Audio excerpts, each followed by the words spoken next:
கிறிஸ்துவுக்குள் மிகவும் பிரியமானவர்களே, இயேசு கிறிஸ்து நமக்கு யார்?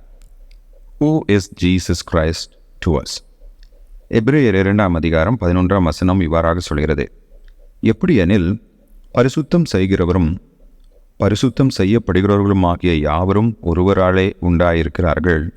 இது நிமித்தம் அவர்களை சகோதரர் என்று சொல்ல அவர் வெட்கப்படாமல் 12-13 உம்முடைய நாமத்தை என் சகோதரருக்கு அறிவித்து சபை நடுவில் உம்மை துதித்து பாடுவேன் என்றும், நான் அவரிடத்தில் நம்பிக்கையாய் இருப்பேன் என்றும், இதோ நானும் தேவன் எனக்கு கொடுத்த பிள்ளைகளும் என்றும் சொல்லியிருக்கிறார். பிரியமானவர்களே, இவ்வசனங்களிலே இயேசு கிறிஸ்து யார்? இதுக்கு முன்னாடி வசனங்களில், குறிப்பாக 1ஆம் அதிகாரத்தில் இயேசு கிறிஸ்து சிருஷ்டிகர், அவர் இரட்சகர், அவர் வாக்குத்தத்தம் செய்யப்பட்ட ராஜா, அவர் தேவதூதர்களை காட்டிலும் மிகவும் பெரியவர். 2ஆம் அதிகாரம் முதல் 4 வசனங்களிலே இயேசு கிறிஸ்து அருளிய ரட்சிப்பை நாம் அலட்சியமாக எண்ணக்கூடாது என்று இயேசு கிறிஸ்துவின் தெய்வீகத்துக்கு அடுத்த பன்முக தன்மைகளை நமக்கு எபிரேயருக்கு எழுதின ஆக்கியோன் விளக்கியிருந்தார். ஆனால் இந்த வசனங்களிலே இயேசு கிறிஸ்து நமக்கு சகோதரர் என்று கூறுகிறார்.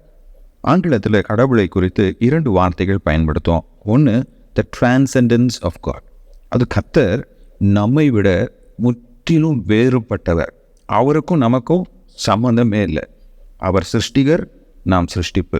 அவர் சகலத்தையும் அறிந்தவர், நாம் ஒன்றும் அறியாதவர்கள். அவர் சகலத்தையும் செய்ய வல்லமை உள்ளவர், நம்முடைய வல்லமையோ மற்றுப்பட்டிருக்குது. அவர் சேரக்கூடாத ஒளிகளில் வாசம் செய்கிறவர், அவருடைய சமூகத்திற்கு செல்ல நாம் தகுதி அற்றவர்கள். இப்படி கடவுளை குறித்து வேதம் நமக்கு அப்பாற்பட்டவராக காண்பிப்பது தான் அந்த டிரான்செண்டன்ஸ் ஆஃப் காட் என்று சொல்வோம். இதுதான் வேதத்தில் உமக்கு ஒப்பானவர் யார் என்ற வார்த்தையின் மூலமாக விளக்குவார்கள். 2வது, த இமனன்ஸ் ஆஃப் காட். நமக்கு அப்பாற்பட்ட தேவன் நமக்கு மிகவும் நெருக்கமானவராகவும் இருக்கிறார். அவர் God is both impersonal and personal. இப்போ இயேசு கிறிஸ்து விண்ணுலக சிங்காசனத்திலே அமர்ந்து ஆட்சி செய்கிறவராக இருக்கிறார். இயேசு கிறிஸ்து தூதர்கள் வழிபடுகிறவராக இருக்கிறார். ஆனாலும் அதே சமயம் அவர் நம்முடைய சகோதரர். He is our elder brother. ஏன் 11ஆம் வசனத்தில் சொல்றாரு, எப்படியெனில் பரிசுத்தம் செய்கிறவரும் பரிசுத்தம் செய்யப்படுகிறவர்களும் ஆகிய யாவரும் ஒருவராலே உண்டாயிருக்கிறார்கள். தமிழில் ஒருவராலே உண்டாயிருக்கிறார்கள் என்று மொழிபெயர்த்திருக்கிறார்கள். ஆனால் அதன் பொருள் இருவரும் ஒரே குடும்பத்தை சேர்ந்தவர்களாக இருக்கிறோம். அது இயேசு கிறிஸ்துவானவர் பிதாவினால் அனுப்பப்பட்டவர். பிதாவின் சித்தப்படி இயேசு கிறிஸ்துவானவர் நம்மை ரட்சித்து நம்மை தேவனுடைய பிள்ளைகளாக மாற்றியிருக்கிறார். இயேசு கிறிஸ்து தேவகுமாரன், நாம் தேவனுடைய பிள்ளைகள். எனவே நாம் ஒரே குடும்பத்தை சேர்ந்தவர்களாக இருப்பதினாலே நமக்கு அவர் மூத்த சகோதரராக இருக்கிறார். இப்போ இயேசு கிறிஸ்துவ அண்ணா அப்படின்னு சொல்லி நாம் அழைப்பதில் தவறே இல்லை. நாம் அவருடைய சகோதரர்களும் சகோதரிகளுமாய் இருக்கிறோம். இந்த இடத்துல பரிசுத்தம் செய்யப்படுகிறவர்கள் என்று சொல்வது, ரட்சிக்கப்பட்ட ஒரு நபர் முழுமையாக பாவத்திலிருந்து விடுதலை பெற்று மகிமையை அடைவார் என்பதை வேதம் உறுதியாக கூறுகிறது.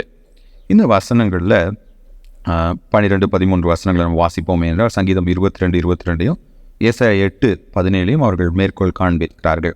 எனவே இந்த idea that God is a brother to us, கடவுள் நமக்கு ஒரு சகோதரராக இருக்கிறார், நாம் அனைவரும் ஒரே குடும்பத்தினராக இருக்கிறோம் என்பது புதிய ஏற்பாட்டில் மட்டும் காணப்படுகின்ற ஒரு போதனை அல்ல, பழைய ஏற்பாட்டிலையும் அது காணப்பட்டது.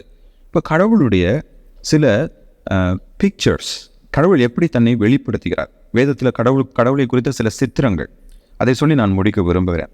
வேதத்தில் கடவுள் தன்னை ஒரு தாய் போல காண்பிக்கிறார். ஒரு தாய் தேற்றுகிறது போல அவர் என்னை தேற்றுவார் என்று வேதம் கூறுகிறது. அதே போல ஒரு தகப்பனை போல அவர் தன்னை காண்பிக்கிறார். தகப்பன் தான் நேசிக்கிற புத்திரனை சிச்சிக்கிறது போல கர்த்தர் நம்மை சிச்சிப்பார். இங்கே தன்னை ஒரு மூத்த சகோதரனாக காண்பித்துக் கொள்கிறார். I am your elder brother. யோவான் எழுதின சுவிசேஷத்திலே தன்னை சிநேகிதன், நீங்கள் எனக்கு சிநேகிதர் என்று தன்னுடைய சீஷர்களை பார்த்து அழைக்கின்றார். இந்த சித்திரங்கள் எல்லாமே கடவுள் நமக்கு எவ்வளவு நெருக்கமானவர். நாம் கடவுளை அப்பா, பிதாவே என்று கூப்பிடக்கூடிய பாக்கியத்தை பெற்றவர்கள். பல வேளைகளில் கடவுளை நமக்கு தூரமானவராக, ஏதோ அவருக்கும் நமக்கு சம்பந்தமே இல்லாதது போல நாம் நினைத்துக் கொள்கிறோம். ஆனால் பரிசுத்த வேதாகமம் நம் தேவன் நம்மோடு உறவாடுகிற தேவன், ஒரு தாயை போல, ஒரு தகப்பனைப் போல, ஒரு மூத்த சகோதரனைப் போல, ஒரு நண்பனைப் போல, ஒரு மணவாளனைப் போல தன்னை அவர் சித்தரிக்கின்றார். இதன் மூலமாக தேவன் எப்படி ஒரு தாய் தன்னுடைய பிள்ளையை நேசிக்கிறாளோ அதே போல நம்மை நேசிக்கிறார் என்பதை வெளிப்படுத்துகிறார். எப்படி ஒரு தகப்பன் தன்னுடைய பிள்ளையினுடைய நலநிலை அக்கறையை காண்பிக்கிறானோ அதே போல் அவர் நம்முடைய நலநிலை அக்கறை காண்பிக்கிறார். எப்படி ஒரு தோழனும் மூத்த சகோதரனும் நமக்கு தோள் கொடுத்து எல்லா சூழ்நிலையிலும் நம்மோடு கூட இருக்கிறாங்களோ அதே மாதிரி கடவுள் நம்மோடு கூட இருக்கிறார். இதை நாம் உணர்ந்து அந்த தேவனுடைய அன்பை புரிந்து கொண்டவர்களாய் அவர் மீது அன்பு செலுத்த கர்த்தர் நமக்கு உதவி செய்வாராக. ஆமென்.